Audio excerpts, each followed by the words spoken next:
Hi friends, ഞാനിന്നൊരു cooking video ആയിട്ടാണ് വന്നിരിക്കുന്നത്. വളരെ എളുപ്പത്തിൽ നമുക്ക് എങ്ങനെ ചെറുപയർ കറി ആക്കാം. ഇപ്പോൾ കുട്ടികളെല്ലാം സ്കൂൾ തുറക്കുമ്പോൾ പെട്ടെന്ന് നമുക്ക് ആക്കിയിട്ട് സ്കൂളിലെല്ലാം കൊടുത്തുവിടാൻ പറ്റിയ ഒരു കറിയാണിത്. ഞാൻ അതിനായിട്ട് ചെറുപയർ വേവിച്ച് വെച്ചിട്ടുണ്ട്, നല്ലോണം വെന്തിട്ട് ഉണ്ട്. ഇനി അതിലേക്ക് തേങ്ങയും ജീരകം മുളക് പൊടിയും കൂടി മിക്സാക്കിയിട്ട് ഒന്നിച്ച് അരച്ചെടുത്തിട്ടുണ്ട്.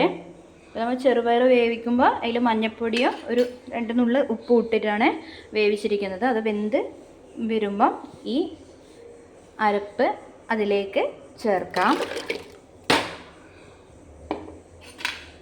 എരിവിനനുസരിച്ച് മുളക് പൊടി ചേർക്കാം കേട്ടോ. ഇത് തിളക്കാനായിട്ട് വെച്ചിട്ടുണ്ട്. നമുക്ക് ആവശ്യത്തിന് അനുസരിച്ച് അതിലേക്ക് വെള്ളവും ചേർത്ത് കൊടുക്കാം. ആവശ്യത്തിന് ഉപ്പ് ചേർത്ത് കൊടുത്തിട്ടുണ്ട്. അതിൽ നമുക്ക് നോക്കിയിട്ട് വേണമെങ്കിൽ ഇനിയും ചേർക്കാം. ഇത് നല്ലോണം തിളച്ച് വരുമ്പോൾ നമുക്കതിലേക്ക് കടു പൊട്ടിച്ച് ഒഴിക്കാം.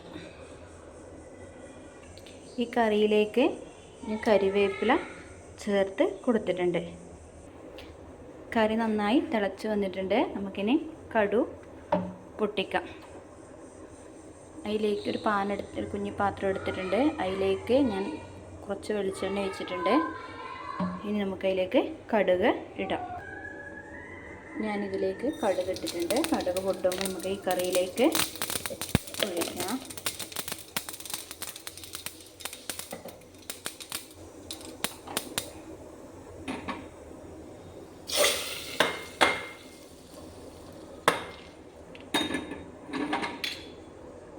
ഒന്ന് ചെറുതായിട്ട് നമുക്ക് ഇളക്കി കൊടുക്കാം. വളരെ സിമ്പിളായിട്ട് നമുക്ക് പെട്ടെന്ന് ഒരു ചെറുപയർ കറി ആക്കാം.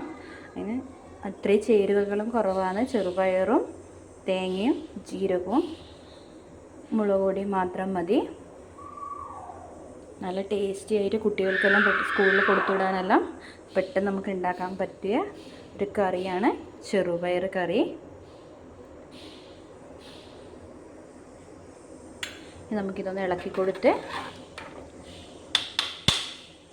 ഫ്ലെയിം ഓഫ് ചെയ്യാം.